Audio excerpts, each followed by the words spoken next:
So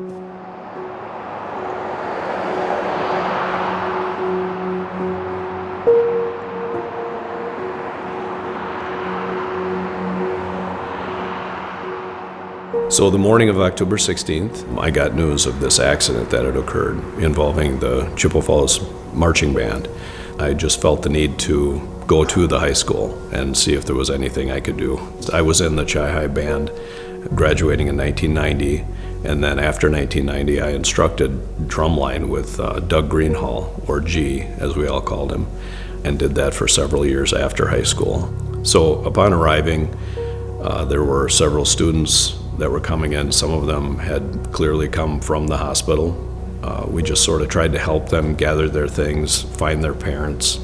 And then I talked to some of my old bandmates and I said, we have to do something. I don't know what, but we have to do something. Something good has to come from this tragedy.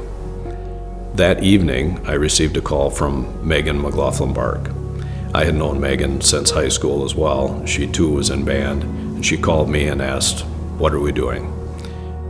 Immediately, I have to do something. Something has to happen. And what do? And at that time, we started brainstorming some ideas. Do we throw a potluck? I think she suggested, can we run some kind of a fundraiser? And we just brainstormed some ideas. And then we came here for a memorial, and there were thousands of people here at the high school for that memorial. And it became so clear that we weren't just going to do a little something, we were going to do a big something. The next day, I actually thought of someone that I remembered from my high school marching days, and that was a band parent. So I called Carol Gienap, and I said, Carol, this is Darren Sen. Obviously, you've heard about the accident.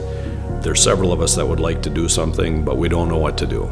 There were many donations coming in from all over the world, and many of them made their way to the Community Foundation. And we found out through Carol Gienap, who was the executive director at that time, that all of these donations were coming in. And so we had a meeting with Carol, and she helped us to start formulating a plan for what we were going to do and what we actually could do to make a difference and try to create something that eventually would be positive coming out of that horrible situation. Carol brought with her Bert Swenson, and so her and Bert explained to all of us what an endowment was, how it worked, how it grew, how it gifted, and how it could be something that would endure forever. And that was the beginning of the Greenhalgh Memorial Music Endowment. I think it was the first time the foundation had created a fund that was going to be receiving money from so many different sources so quickly, and Darren and I became donor advisors of that fund and took the responsibility for creating the fund and put together a committee of people who we all kind of brainstormed from our various experiences with Mr. Greenhalgh, what we wanted to do and what we thought could be done. And GMME was born.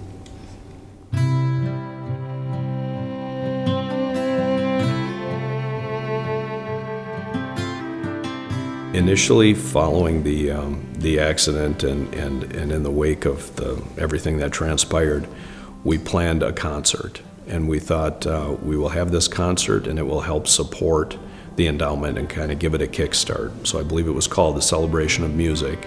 That was the first fundraiser. Subsequently, we had a few out at Brian Cullicutt's house, and were able to raise some funds there. Brian was the co-band director with Doug Greenhalgh at the time of the accident and was on one of the buses. Being a part of this tragedy and this story early on, the outreach nationally was incredible. And then you take it locally, and everybody who was in Chippewa Falls knows exactly where they were on that day they found out. And people that want to give back in ways that they can, and whether it was money or writing a card. I remember band directors reaching out to me from Missouri and saying, what can we do? And being invited down to Missouri to take part in their concerts and things. So in weird ways, tragedy really shows the true colors of a community. And this community never missed a beat. And eventually we started having golf outings and raised quite a bit of funds through those golf outings as well. So we tried several different things, and all of them were successful to one degree or another, but they all supported the music department and the endowment.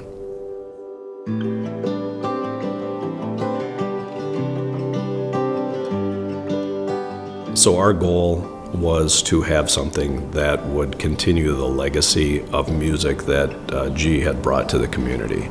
He was remarkable and inspired many students to go beyond just high school and pursue music, both at the university level and beyond. There are band instructors today who had G as their band director.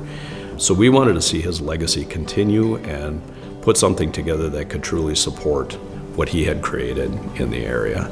So it feels great to have been a part of all of this giving. It's amazing how many people have given to this fund and what it's grown into today.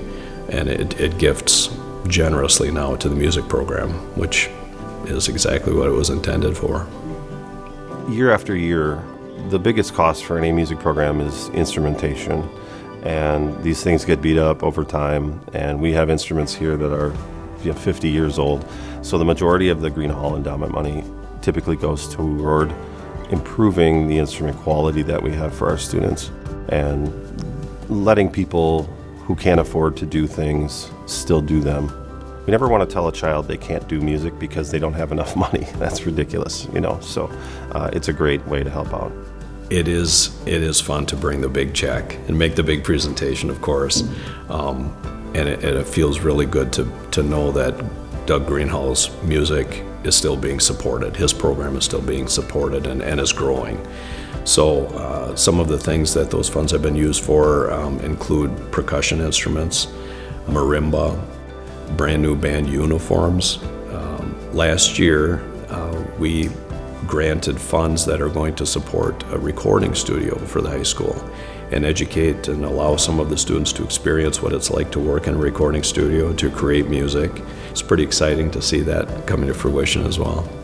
The Memorial Endowments Fund impact is lasting, and we don't even know at the moment we're donating or supporting the fund the impact it's going to have and who it's going to impact in the future. Could be somebody from very limited means that gets an opportunity to do something that they absolutely end up loving. I mean, what a gift. So that's what's cool about the endowment, I believe. When we began this fund, our hope was that forever the music program of Doug Greenhalgh would be supported.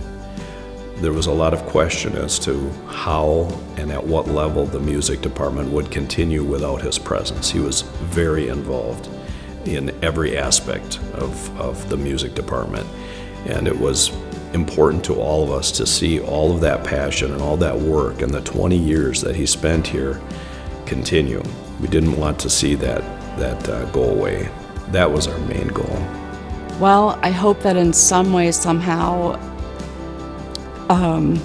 Doug Greenhalgh is remembered, however that happens, and maybe people will be benefiting from it, even not knowing him specifically. And I hope, and I do have great confidence with the support of the Community Foundation that it will be here in perpetuity. So kids we don't even know yet, who aren't even born yet, will still be benefiting from our fund. Yes, the band continues to play.